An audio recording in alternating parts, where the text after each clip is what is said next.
ಇನ್ನು ಕೋಗಿಲು ಲೇಔಟ್ ಅಕ್ರಮವಾಸಿಗಳಿಗೆ ಫಟಾಫಟ್ ಮನೆ ಭಾಗ್ಯ ರಾಜಕೀಯ ಕಿತ್ತಾಟಕ್ಕೆ ಈಗ ಕಾರಣವಾಗಿದೆ. ಆಗಲೇಬೇಕಲ್ಲ, ಮತ್ತಿನ್ನೇನು?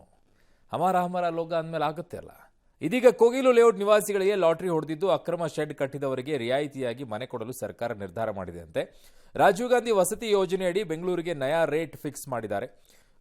ಅಕ್ರಮ ನಿವಾಸಿಗಳಿಗೆ ಮಾತ್ರ ಹಳೆ ದರದಲ್ಲೇ ಮನೆ ಕೊಡೋಕೆ ಸರ್ಕಾರ ಮುಂದಾಗಿದೆ. 2025ರ ಮೇನಲ್ಲಿ ಫ್ಲಾಟ್ನಲ್ಲಿ ದರ ಏರಿಕೆಯನ್ನ ಸರ್ಕಾರ ಮಾಡಿತ್ತು. ಅದು ಮುಂಚೆ 11,20,000 ರೂಪಾಯಿ ಇತ್ತು. ಅದನ್ನು 13,20,000ಕ್ಕೆ ಜಾಸ್ತಿ ಮಾಡಿದ್ರು. ಬಟ್ ಈಗ ಏನ್ ಮಾಡ್ತಾ ಇದ್ದಾರೆ, ಹಳೆಯ ಲೆಕ್ಕದ ಪ್ರಕಾರ 11,20,000 ರೂಪಾಯಿಗೆ ಮನೆ ಕೊಡೋಕೆ ಈಗ ಮುಂದಾಗಿದ್ದಾರಂತೆ. 1 BHK ಜನರಲ್ಗೆ ಎಲ್ಲ ಸಬ್ಸಿಡಿ ಸೇರಿ ಒಂದು 8,70,000 ರೂಪಾಯಿ ಬರುತ್ತಂತೆ. SC STಗಳಾದ್ರೆ 9,50,000 ರೂಪಾಯಿ ಬರುತ್ತೆ ಅಂತಿದ್ದಾರೆ. ಇಲ್ಲ SC STಗೆ ಸ್ವಲ್ಪ ಸಬ್ಸಿಡಿ ಇಲ್ಲ ಟೋಟಲ್ ಆಗಿ ಸಬ್ಸಿಡಿ ಸಿಗೋದು ಹೇಗೆ ಅಂತಂದ್ರೆ ಅದರ ಲೆಕ್ಕಾಚಾರಗಳದ್ದು 3.5 ಲಕ್ಷ ಇದೆ. ಅದರ ಜೊತೆಗೆ ಜನರಲ್ ಅವರಿಗೆ 2,75,000 ರೂಪಾಯಿ ಏನೋ ಬರುತ್ತೆ ಸಬ್ಸಿಡಿ. ಓಕೆ, ಜನರಲ್ಗೆ 2.5 ಲಕ್ಷ ಇಲ್ಲಿದೆ ಅಲ್ಲ. ಇನ್ನು ಕೋಗಿಲು ಲೇಔಟ್ ನಿವಾಸಿಗಳ ಬಳಿ ದಾಖಲೆ ಪರಿಶೀಲನೆಗೆ ಈಗ GBA 167 ಮನೆಗಳ ಪೈಕಿ 20+18 ಲೆಕ್ಕಾಚಾರದಲ್ಲಿ 38 ಜನರಿಗಷ್ಟೇ ಅರ್ಹರು ಅಂತಿದ್ದಾರೆ. ಇನ್ನುಳಿದವರ ಪೈಕಿ 18 ಕುಟುಂಬಗಳ ಬಳಿ ಕೆಲವು ದಾಖಲೆಗಳಷ್ಟೇ ಇದೆ ಅಂತೆ. ಅಂತಿಮ ವರದಿ ಏನೋ ಮಾಡ್ಕೊಳ್ತಾ ಇದ್ದಾರೆ. ಈಗ MD ಅವರು ಹೇಳಿದ್ದಾರೆ, ರಾಜೀವ್ ಗಾಂಧಿ ವಸತಿ ನಿಗಮದ MD 13.20 ಲಕ್ಷದ ದರ ಈಗ ಇರೋದು. ಇದರ ಅನ್ವಯನೇ ಮನೆ ಕೊಡೋದು. ಸರ್ಕಾರ ಸಬ್ಸಿಡಿ ಕೊಡುತ್ತೆ ಕೋಗಿಲು ನಿವಾಸಿಗಳಿಗೆ, ಅಥವಾ ಯಾರೇ ಇದ್ರೂ ಕೂಡ ಹಳೆಯ ದರ ಅನ್ವಯ ಆಗಲ್ಲ ಅಂತ ಹೇಳಿದ್ದಾರೆ. ಅಂದರೆ ಕಳೆದ ಬಾರಿ ಏನು ಮಾಡಿದ್ರು, 1 ಲಕ್ಷ ರೂಪಾಯಿ ಸರ್ಕಾರ ಸಬ್ಸಿಡಿ ಕೊಟ್ಟಿತ್ತು. ಹಾಗಾಗಿ ಆ ನಿಟ್ಟಲ್ಲಿ ಕಡಿಮೆ ಆಗಿತ್ತು. ಬಟ್ ಅದನ್ನು ಕಡಿಮೆ ಮಾಡಕ್ಕೆ ಬರಲ್ಲ ಅಂತ ಅವರ ವಾದ. 13,20,000 ಇದೆ, ಸಬ್ಸಿಡಿಗೆ ಅವಕಾಶ ಇದೆ. ಅದಕ್ಕೆ ಸಂಬಂಧಪಟ್ಟಂಗೆ ಮಾನ್ಯ ಶಾಸಕರ ಅಧ್ಯಕ್ಷತೆಯಲ್ಲಿ ಒಂದು ಕಮಿಟಿ ಇದೆ. ಸೊ ಅವರು ಒಂದು ರೆಜುಲೇಷನ್ ಮಾಡಿ ನಮಗೆ ಕೊಡಬೇಕು. ಆ ರೆಜುಲೇಷನ್ ಮಾಡಿ ಬಂದದ್ದನ್ನು ನಾವು ಮಾನ್ಯ ಶಾಸಕರ ಕೋಟಾದಲ್ಲಿ ಏನು 50% ರಿಸರ್ವೇಷನ್ ಇರುತ್ತೆ ಅದರಲ್ಲಿ ನಾವು ಅದನ್ನು ಅಕಾಮಡೇಟ್ ಮಾಡಬೇಕಾಗುತ್ತೆ. ನಮ್ಮಲ್ಲಿ ಎಲಿಜಿಬಿಲಿಟಿ ಕ್ರೈಟೇರಿಯಾ ಇದೆ, ಕ್ರೈಟೇರಿಯಾ ಚೆಕ್ ಮಾಡ್ತೀವಿ. ಎಲಿಜಿಬಲ್ ಇದ್ದವರಿಗೆ ನಾವು ಇಂಪ್ಲಿಮೆಂಟ್ ಮಾಡ್ತೀವಿ.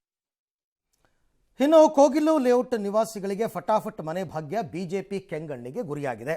ರಾಜ್ಯ ಸರ್ಕಾರದ ನಿರ್ಧಾರಕ್ಕೆ ಬಿಜೆಪಿ ನಾಯಕರು ಆಕ್ರೋಶ ಹೊರಹಾಕಿದ್ದಾರೆ. ಬಿಜೆಪಿ ಅಶೋಕ್ ನೇತೃತ್ವದ ತಂಡ ರಾಜೀವ್ ಗಾಂಧಿ ವಸತಿ ನಿಗಮಕ್ಕೆ ಭೇಟಿ ನೀಡಿದೆ. ಅರ್ಜಿ ಸಲ್ಲಿಕೆ ಪ್ರಕ್ರಿಯೆ ಬಗ್ಗೆ ಮಾಹಿತಿ ಪಡ್ಕೊಂಡು ಯಾವ ಮಾನದಂಡದ ಆಧಾರದಲ್ಲಿ ವಸತಿ ಭಾಗ್ಯ ಕಲ್ಪಿಸ್ತಾ ಇದ್ದೀರಾ ಅಂತ ಅಧಿಕಾರಿಗಳನ್ನು ಪ್ರಶ್ನೆ ಮಾಡಿದ್ರು. ಈ ವೇಳೆ ಬಿಜೆಪಿ ನಾಯಕರ ಪ್ರಶ್ನೆಗೆ ಉತ್ತರಿಸಿದ MD ರಾಜೀವ್ ಗಾಂಧಿ ವಸತಿ ನಿಗಮಕ್ಕೆ ರಾಜ್ಯದ ಸುಮಾರು 65,000 ಜನರು ಮನೆಗೆ ಅರ್ಜಿ ಹಾಕಿದ್ದಾರೆ. ನಿಗಮದಲ್ಲಿ ವಿವಿಧ ಯೋಜನೆಯಲ್ಲಿ ಸುಮಾರು 7,000 ಮನೆಗಳನ್ನು ನಿರ್ಮಿಸಲಾಗಿದೆ. ಇನ್ನೂ 10,000 ಮನೆಗಳು ನಿರ್ಮಾಣ ಹಂತದಲ್ಲಿದೆ. ಕೋಗಿಲು ಲೇಔಟ್ಗೆ ಶಾಸಕರ ಕೋಟಾದಡಿ ಮನೆ ನೀಡ್ತೀವಿ. ಇದಕ್ಕಾಗಿ ಶಾಸಕರು ಅವರ ಕಮಿಟಿ ಸಭೆ ಮಾಡಿ ಫಲಾನುಭವಿಗಳ ಆಯ್ಕೆ ಮಾಡಬೇಕು. ಆನ್ಲೈನ್ ಅರ್ಜಿ ಸಲ್ಲಿಕೆ ಕಡ್ಡಾಯ. ಇದುವರೆಗೆ ಶಾಸಕರಿಂದ ಯಾವುದೇ ಸಭೆ ಆಗಿಲ್ಲ ಅಂದರು. ಜೊತೆಗೆ ಹಳೆಯ ದರದಲ್ಲಿ ಮನೆ ನೀಡಲ್ಲ, ಹೊಸ ದರ ಅನ್ವಯ ಅಂದರು. ಈ ವೇಳೆ ವಸತಿ ನಿಗಮದ ಹೊರಭಾಗದಲ್ಲಿ ನಿಂತಿದ್ದ ಫಲಾನುಭವಿಗಳ ಬಳಿ ಮಾತುಕತೆ ನಡೆಸಿದರು. 5 ವರ್ಷ ಹಿಂದೆ ಅರ್ಜಿ ಸಲ್ಲಿಕೆ ಮಾಡಿದ್ರು, ಮನೆ ಹಂಚಿಕೆಯಾಗಿಲ್ಲ. ಬಾಂಗ್ಲಾದಿಂದ ಬಂದವರಿಗೆ ಮನೆ ಕೊಡಬೇಡಿ ಅಂತ ಜನರು ಅಳಲು ತೋಡ್ಕೊಂಡ್ರು. ಮುಂದಿನ ದಿನಗಳಲ್ಲಿ ಕಾನೂನು ಹೋರಾಟ ಹಾಗೂ ಜನವರಿ 5ರಂದು ಪ್ರತಿಭಟನೆ ಮಾಡೋದಕ್ಕೆ ಬಿಜೆಪಿ ಹೇಳಿದೆ. ಇತ್ತ ಯಲಹಂಕ ಶಾಸಕ ವಿಶ್ವನಾಥ್ ನೇತೃತ್ವದ ಸತ್ಯಶೋಧನಾ ಸಮಿತಿ ಕೋಗಿಲು ಲೇಔಟ್ಗೆ ಭೇಟಿ ನೀಡಿ ಪರಿಶೀಲನೆ ನಡೆಸಿತು. ಈ ವೇಳೆ ನಿವಾಸಿಗಳು ಬಿಜೆಪಿ ನಾಯಕರ ಬಳಿ ಅಳಲು ತೋಡ್ಕೊಂಡ್ರು. ಮತ್ತೆ ಕೆಲವರು ಇಲ್ಲಿನ ವಾಸಿಗಳನ್ನು ಬಾಂಗ್ಲಾದೇಶ, ಪಾಕಿಸ್ತಾನ ಎನ್ನುವ ಬಿಜೆಪಿಗರು ಹೊರಗೆ ಹೋಗಿ ಅಂತ ಕಿಡಿಕಾರಿ ಪ್ರೊಟೆಸ್ಟ್ ಕೂಡ ಮಾಡಿದ್ದಾರೆ. ಅವ್ರು ಇಲ್ಲಿದ್ದಾರೆ ಅನ್ನೋದಕ್ಕೆ ಸರ್ಟಿಫಿಕೇಟ್ ಅಷ್ಟೇ. ಈ ದೇಶದವರ ಅಲ್ಲ ಅನ್ನೋದಕ್ಕೆ ಅವ್ರ ಹತ್ರ ಏನೂ ಇಲ್ಲ. ಅವ್ರ ಆರ್ಡ್ರಲ್ಲಿ ಏನೂ ಇಲ್ಲ. ವಂಶವೃಕ್ಷ ಬೇಕಲ್ಲ. ಇವಾಗ ಯಾರೋ ಬಂದಿದ್ದಾರೆ ಅಂದರೆ ಅವ್ರ ಅಪ್ಪ ಎಲ್ಲವ್ರೆ, ಅವ್ರ ಅಮ್ಮ ಎಲ್ಲವ್ರೆ, ಅವ್ರ ಅಪ್ಪ ಹುಟ್ಟಿದ್ದೆಲ್ಲಿ, ಅವ್ರ ಅಮ್ಮ ಹುಟ್ಟಿದ್ದೆಲ್ಲಿ, ಅದು ಬೇಕಲ್ಲ. ಅದು ಇಲ್ಲ. ಇಲ್ಲಿ ಸರ್ಕಾರ ಕೇರಳದಲ್ಲಿ ನಡೀತಾ ಇರುವಂಥ ಚುನಾವಣೆಗೆ ಪಿನರಾಯಿ ವರ್ಸಸ್ ವೇಣುಗೋಪಾಲ್, ಅದಕ್ಕೆ ಬಲಿ ಆಗ್ತಾ ಇರೋದು ಕರ್ನಾಟಕದ ಕನ್ನಡಿಗರು. ಈ ಜಾಗವನ್ನು ಮೊದಲು 5 ಎಕರೆ ಜಾಗವನ್ನು 14ರಲ್ಲಿ ಹಸ್ತಾಂತರ ಮಾಡ್ತಾರೆ. ಒಟ್ಟು 5 ಎಕರೆ 1, 9 ಎಕರೆ 36 ಗುಂಟೆ 1.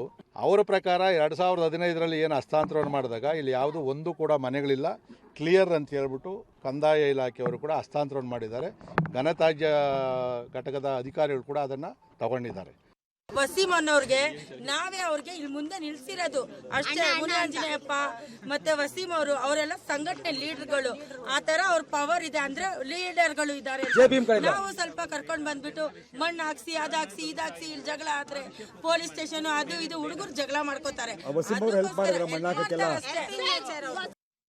ಏನು ಕೇಳಿಲ್ಲ ಸರ್. ಬಂದ್ರು ನೋಡಿದ್ರಲ್ಲ ಅವ್ರ ಜೊತೆಲಿ ಏನಾರೋ ಮಾತಾಡ್ತಾ ಇದ್ರು, ಕೇಳಿಸ್ಕೊಂಡು ನಾವು ಪಾಡಿಗೆ ನಾವು ನಿಂತ್ಕೊಂಡಿದ್ದೀರಿ. ಅವರೇ ಹೇಳಿದ್ರು, ಅವರವರೇ ಏನನ್ನ ಹೇಳ್ಕೊಂತವ್ರೆ, ಅವ್ರವ್ರ ಪಾಡಿಗೆ ಅವ್ರವ್ರು ಹೋಗ್ತಾವ್ರೆ. ನಮ್ಮಂಥವ್ರು ಬಡವರು ಮಳೆ ಚಳಿಗಾಳಿಯಲ್ಲಿ ಕುತ್ಕೊಂಡು ಸಾಯ್ತಾ ಇದ್ದೀರಿ. ಮನೆ ಹೊಡೆದಾಕಿ ಇವಾಗ 16 ದಿವಸ ಆಯಿತು. ನಾವು ಹಿಂಗೆ ಎಲ್ಲಿರ್ಬೇಕಂತ ನೀವು ಹೇಳ್ರಿ. ಬರ್ತಾ ಇದ್ದೀರಾ, ಹೋಗ್ತಾ ಇದ್ದೀರಾ, ಯಾರಿಗೆ ಮಾಹಿತಿ ಕೊಡಬೇಕು? ಏನೇನೋ ಹೇಳ್ತಾವ್ರೆ, ಹುಟ್ಟಿಸ್ಕೊಂಡು ಒಂದೊಂದು ಹೇಳ್ತಾ ಇದ್ದಾರೆ. ಅದೆಲ್ಲ ಜೀನಿ ಸ್ಲಿಮ್ ತಗೊಳಕ್ಕೆ ಸ್ಟಾರ್ಟ್ ಮಾಡಿದ್ನೋ ಅವಾಗ ಮಂತ್ಲಿ ಪೀರಿಯಡ್ಸ್ ಆಗ್ತಾ ಇದ್ದೀನಿ. PCOD ಪ್ರಾಬ್ಲಮ್ ನಾರ್ಮಲ್ ಆಗಿದೆ, ಥೈರಾಯ್ಡ್ ನಾರ್ಮಲ್ ಆಗಿದೆ. ಪೀರಿಯಡ್ಸ್ ಎಲ್ಲ 6 ಮಂತ್ ಆದ್ರೂ ಆಗ್ತಾ ಇದ್ದಿಲ್ಲ, ಇವಾಗ ರೆಗ್ಯುಲರ್ ಪೀರಿಯಡ್ಸ್ ಆಗ್ತಾ ಇದೆ. ಜೀನಿ ಸ್ಲಿಮ್ ನ ಯೂಸ್ ಮಾಡಿ 8 ತಿಂಗಳಲ್ಲಿ 55 kg ಸಣ್ಣ ಆಗಿದ್ದಾರೆ. ಜೀನಿ ಸ್ಲಿಮ್ ತಗೊಳ್ಳಿ, ಬೇಗ ಸಣ್ಣ ಆಗ್ತೀರಾ, ಫ್ಯಾಟ್ ಲಾಸ್ ಆಗ್ತದೆ. ಜೀನಿ ಸ್ಲಿಮ್ ನ ಯೂಸ್ ಮಾಡಿ 100% ಯಾವುದೇ ಸೈಡ್ ಎಫೆಕ್ಟ್ ಇಲ್ದಂಗೆ ಸಣ್ಣ ಆಗ್ತೀರಾ. ಈ ಪ್ರಕರಣದಲ್ಲಿ ಸರ್ಕಾರ ಏನೋ ಹಟ್ಟಕ್ಕೆ ಬಿದ್ದುಬಿಟ್ಟಿದೆ, ಇವರು ಕೊಡ್ಲೇಬೇಕು ಅಂತ ಇವತ್ತೋ ನಾಳೆನೋ ಕೊಡ್ತಾರೆ, ಅದು ಬೇರೆ ವಿಚಾರ. ಇಲ್ಲಿಗಲ್ ಆಗಿ ಕೊಡ್ತಾ ಇದ್ದಾರೆ. ಬಟ್ ಯಾರು ಕೋರ್ಟಲ್ಲಿ ಇದನ್ನು ಪ್ರಶ್ನೆ ಮಾಡೋಕ್ಕಾಗಲ್ವಾ ಅಂತ ಯಾಕೆ BJP-ಯವರಾಗಲಿ ಅಥವಾ ಯಾರೋ ಸಾರ್ವಜನಿಕರಾಗಲಿ ಯಾವ ಮಾನದಂಡದಲ್ಲಿ ಇವ್ರಿಗೆ ಮನೆ ಕೊಡ್ತಾ ಇದ್ದೀರಾ ಅಂತ ಯಾಕೆ ಪ್ರಶ್ನೆ ಮಾಡೋಕ್ಕಾಗಲ್ಲ? ಬರುತ್ತೆ, ಇವತ್ತೆಲ್ಲ ನಾಳೆ ಅದನ್ನು ಕೋರ್ಟಲ್ಲಿ ಕೇಳ್ತಾರೆ. ಈಗ ಅದು ಅಲೌಟ್ ಆಗ್ಲಿ ಅಂತ ಕಾಯ್ತಾ ಇದ್ದಾರೆ ಅಷ್ಟೇ. ಅದಾದ್ರೆ ಕೋರ್ಟಿಗೆ ಹೋಗೇ ಹೋಗುತ್ತೆ. ಯಾರು ಮೊದಲೇ ಸ್ಟೇ ತರಕ್ಕಾಗುತ್ತಾ? ಇಲ್ಲ, ಡಿಸಿಷನ್ ತೆಗೆದುಕೊಂಡಿಲ್ಲಲ್ಲ ಇನ್ನೂ ಕೂಡ ಸರ್ಕಾರ. ಕೊಡುವಂಥದ್ದಾದ್ರೆ ಯಾವ ರೀತಿಯಾಗಿ ಕೊಡುತ್ತಾರೆ ಅನ್ನುವಂಥದ್ದು ವಿಚಾರಕ್ಕೆ ಹೋಗುತ್ತೆ. ಬಟ್ ನಗಿರುವಂಥ ಪ್ರಶ್ನೆ ಇದರಲ್ಲಿ, ರಾಜಕಾರಣಿಗಳು, ರಾಜಕೀಯ ಪಕ್ಷಗಳು ಹೇಗೆ ಬಡವರ ಪರವಾಗಿ ನಾವು ಅಂತ ಹೇಳ್ಕೊಂಡು ಇವರೆಲ್ಲ ಬಳಕೆ ಮಾಡಿಕೊಂಡು ಹೀಗೆ ಬೀದಿಗೆ ಬೀಳಿಸ್ತೀರಾ ಅನ್ನೋಂಥದ್ದು ನೋಡ್ಕೊಳ್ಳಿ. ಇದು ಯಾರ್ದು ಬಡವರ ತಪ್ಪಲ್ಲ ಇದು ಅರವಿಂದ್. ಏನು ಗೊತ್ತಾ, ಇದರಲ್ಲಿ ಚುನಾವಣೆಯ ಸಂದರ್ಭದಲ್ಲಿ ಓಟಿಗೋಸ್ಕರ ನಾನು ನಿಮಗೆ ಮನೆಯನ್ನ ಕೊಡ್ತೀನಿ ಅಂತ ಹೇಳಿಕೊಂಡು ಅವರಿಗೆ ಬೇಕಾಗಿರೋ ಜಾಗಗಳನ್ನ ಕಣ್ಕಣ್ಣಲ್ಲೆಲ್ಲ ಮನೆ ಕಟ್ಕೊಳ್ಳಿ, ಇಲ್ಲಿ ಮಾಡ್ಕೊಳ್ಳಿ ಅಂತ ಬಿಟ್ಟು ಈಗ ಒಡಿಸುವಂತ ಕೆಲಸ, ಆಮೇಲೆ ಅವ್ರನ್ನ ಬೀದಿಗೆ ಬೀಳಿಸುವಂತ ಕೆಲಸ ಮಾಡ್ತಾ ಇದ್ದಾರೆ. ಇದು ನೇರವಾಗಿ ರಾಜಕೀಯ ಪಕ್ಷಗಳು, ರಾಜಕಾರಣಿಗಳತೆ. ಆಮೇಲೆ ನನಗೆ ಕಾಂಗ್ರೆಸ್ ಅದು ಇದ್ರ ಬಗ್ಗೆ ಆಸಕ್ತಿ ಯಾಕೆ ಅಂತಂದ್ರೆ, ಹೈಕಮಾಂಡ್ ಈಗ ರಾಜ್ಯವನ್ನ ಆಳ್ತಾ ಇರೋದು, ರಾಜ್ಯದಲ್ಲಿರುವಂಥ ನಾಯಕರುಗಳು ಆಳ್ತಾ ಇಲ್ಲ. ಇದು ಕಾಂಗ್ರೆಸ್ನ ಹೈಕಮಾಂಡ್ ಆಳ್ತಾ ಇರುವಂಥ ಕರ್ನಾಟಕ. ಇದು ನಿಮಗೇನು ಅನ್ಸೋದಿಲ್ವಾ ಅಂತ ಈ ವಿಚಾರದಲ್ಲಿ? ಯಾಕೆ ಅಂದರೆ, ಪ್ರವಾಹದಿಂದಾಗಿ ಮನೆ ಕಳ್ಕೊಂಡಿರೋರ್ಗೆ ಮನೆ ಕೊಡೋ ಯೋಗ್ಯತೆ ಇಲ್ಲ ನಿಮಗಿನ್ನೂ. ಅನೇಕ ಕಡೆಗಳಲ್ಲಿ ಮನೆಗಳನ್ನು ಇದೇ ರೀತಿಯಾಗಿ ಡೆಮಾಲಿಷನ್ ಮಾಡಿದ್ರು. ಅವ್ರು ಕೇಳ್ತಾ ಇದ್ರು ನಾವು ಎಲ್ಲಿ ಹೋಗೋಣ ಅಂತೇಳಿ. ಅವರ ಬಗ್ಗೆ ಅನುಕಂಪ ಬರಲಿಲ್ಲ ನಿಮಗೆ. ಆದರೆ ಯಲಹಂಕದಲ್ಲಿರುವಂಥ ಕೋಗಿಲು ಲೇಔಟ್ನಲ್ಲಿ ಹಮಾರ ಲೋಗಾಹೆ ಅಂತ ಅಂದ ತಕ್ಷಣ ನಿಮಗೆ ಬಂದ್ಬಿಡ್ತು ಉಕ್ಕಿ ಪ್ರೀತಿ. ಬಂದ್ಬಿಟ್ಟು 1ನೇ ತಾರೀಕು ಕೊಟ್ಬಿಡ್ತೀವಿ, 5ನೇ ತಾರೀಕು ಕೊಟ್ಬಿಡ್ತೀವಿ, ಬೇಗ ಕೊಟ್ಬಿಡ್ತೀವಿ. ಕೇರಳದ CM ಆ ಕಡೆ ಹೇಳ್ತಾರೆ, ಹೈಕಮಾಂಡ್ನಿಂದ ಫೋನ್ ಬರುತ್ತೆ, ಕೇಳ್ಕೊಂಡ್ಬಿಟ್ಟು ಇಲ್ಲಿ ಮನೆ ಕೊಡುವಂಥದ್ದಕ್ಕೆ ನಿಮಗೇನು ಅನ್ಸೋದಿಲ್ವೇನ್ರಿ? ಕೊಡೋದಾದ್ರೆ ನಿಮ್ಮ ಜಾಗಗಳಲ್ಲಿ ಮನೆ ಕಟ್ಕೊಳಕ್ ಬಿಡಿ. ಹೇಳಿ ಮಾನ್ಯ ಉಪಮುಖ್ಯಮಂತ್ರಿಗಳೇ, ಕನಕಪುರದಲ್ಲಿ ಜಾಗ ಇದೆ, ಅಲ್ಲಿ ಕಟ್ಕೊಂಡ್ರವ ಮನೆಗಳನ್ನ ಅಂತ ಹೇಳಿ ಬಿಡಿ. ಮಾನ್ಯ ಸಿದ್ದರಾಮಯ್ಯ ನೀವು ಹೇಳಿ, ನಮ್ಮೂರಲ್ಲಿ ಮೈಸೂರಲ್ಲಿ ಇದೆ, ಅಲ್ಲಿ ಕಟ್ಕೊಳ್ಳಿ ಮನೆಗಳನ್ನ, ನಮ್ಮ ಜಾಗ ಇದೆ ಅಂತೇಳಿ ಅಲ್ಲಿ ಕೊಡಿಸಿ. ಯಾವುದಾದ್ರೂ ಒಂದು ಚೆನ್ನಾಗಿದೆ ಸರ್ಕಾರಿ ಜಾಗಗಳು, ನಿಮ್ಗೆ ಇಷ್ಟ ಬಂದಂಗೆ ಮಾಡ್ಕೊಂಡು ಹೋಗಿ. ಏನಾಗೋದಿದೆ? ನಿಮ್ದೇನು ಆಗ್ಬೇಕಾಗಿಲ್ಲಲ್ಲ, ನಿಮ್ದೇನು ಕಳ್ಕೊಳ್ಬೇಕಾಗಿಲ್ಲ. ಈ ರಾಜೀವ್ ಗಾಂಧಿ ವಸತಿ ಯೋಜನೆಯಲ್ಲಿ ಮನೆಗೋಸ್ಕರ ಅರ್ಜಿ ಹಾಕೊಂಡು ಸೀನಿಯಾರಿಟಿ ಮೇಲೆ 5 ವರ್ಷದಿಂದ ಕಾಯ್ತಾ ಇದ್ದಾರೆ. ಎಷ್ಟು ಜನ ಫೋನ್ ಮಾಡಿದ್ದಾರೆ, ಕೇಳಿದ್ದಾರೆ, ನಮಗೆ ಮನೆ ಕೊಡ್ತಾ ಇಲ್ಲ ಸರ್, ದುಡ್ಡು ಕಟ್ಸ್ಕೊಂಡಿದ್ದಾರೆ ಸರ್, ಮನೆ ಕೊಡ್ತಾ ಇಲ್ಲ ಸರ್, ಅದು ಕೇಳ್ತಾ ಇದ್ದಾರೆ ಸರ್, ಇದು ಕೇಳ್ತಾ ಇದ್ದಾರೆ ಸರ್, ಒಂದೇ ಒಂದು ಡಾಕ್ಯುಮೆಂಟ್ ಏನೋ ಹಿಂಗಂತ ಆಗ್ತಿದೆ ಅಂತ ಹೇಳ್ತಾರೆ ಸರ್. ಇವೆಲ್ಲ ಪಡ್ಕೊಳ್ತಾರೆ. ಅಂಥವ್ರಿಗೆ ಕೊಡೋಕ್ಕೆ ಯೋಗ್ಯತೆ ಇಲ್ಲ ನಿಮಗೆ. ಇಂಥವ್ರನ್ನ ಹುಡುಕಿ ಅವ್ರಿಗೆ ದಾಖಲೆಗಳೆಲ್ಲ ಅಡ್ಜಸ್ಟ್ ಮಾಡಿ ಮನೆ ಕೊಡುವಂಥ ನಿಮ್ಗೆ ಪರಿಸ್ಥಿತಿ ಬಂದಿದೆಯಲ್ಲ, ಅಸಹ್ಯ ಅನಿಸ್ಬಿಡುತ್ತೆ ನನಗೆ. ನಿಮ್ಮ ಲೀಡರ್ಸ್ಗಳನ್ನ ನೋಡ್ಬಿಟ್ರೆ ಒಂದೊಂದ್ಸಲ ಏನಪ್ಪ ಇಂಥ ಪರಿಸ್ಥಿತಿಗೆ ಹೋಗ್ಬಿಟ್ಟಿದ್ದೀರಾ ನೀವು ಅಂಥೇಳಿ, ಈ ಮಟ್ಟಕ್ಕೆ.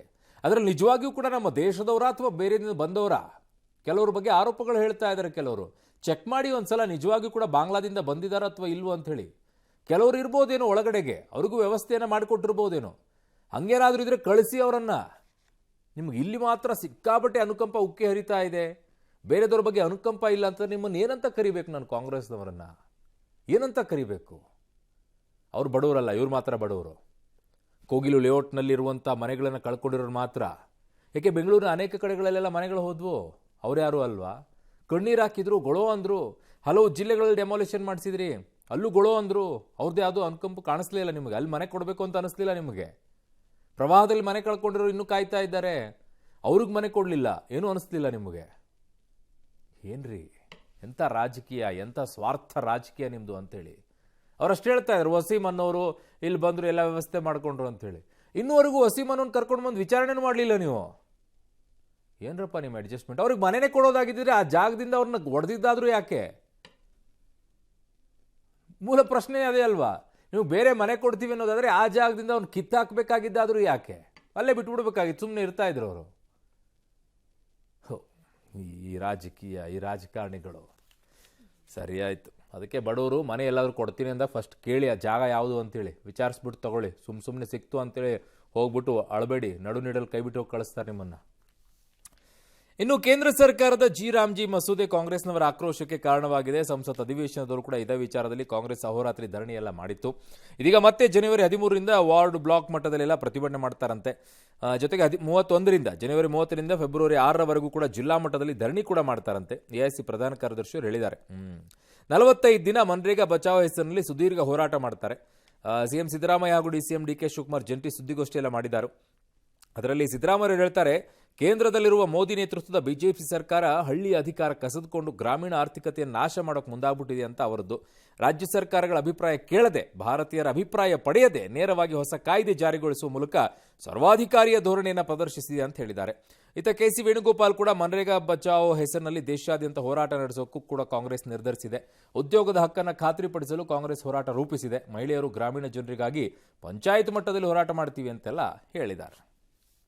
ಗ್ರಾಮ ಸಭೆಗೆ ಮತ್ತು ಗ್ರಾಮ ಪಂಚಾಯತಿಗಳಿಗೆ ಇದ್ದ ಅಧಿಕಾರಗಳನ್ನು ಈಗ ಕೇಂದ್ರ ಸರ್ಕಾರ ಕಿತ್ಕೊಂಡ್ಬಿಟ್ಟಿದೆ.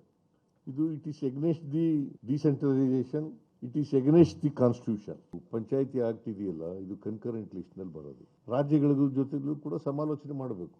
ಇವರು ಸರ್ವಾಧಿಕಾರಿ ಧೋರಣೆಯನ್ನ ಮತ್ತೆ ನಾವು ಪಕ್ಷ ಏನ್ ಮಾಡ್ತದೆ ಅಂತಕ್ಕಂಥದನ್ನ ಸಂಪೂರ್ಣವಾಗಿ ನಮ್ಮ ಪಕ್ಷ ಇದನ್ನ ವಿರೋಧ ಮಾಡ್ತದೆ. ಬಿಜೆಪಿಯವರು ಇನ್ನು ಮುಂದಕ್ಕೆ ನಿಮ್ಗೆ ಯಾವ ಕಾರಣಕ್ಕೂ ಮಹಾತ್ಮ ಗಾಂಧೀಜಿ ಪ್ರತಿಮೆ ಮುಂದೆ ಕೂತ್ಕೊಳ್ಳಕ್ಕೆ ಹಕ್ಕಿಲ್ಲ. ಆ ಹಕ್ಕನ್ನ ನೀವು ಕಳ್ಕೊಂಡಿದ್ದೀರಿ.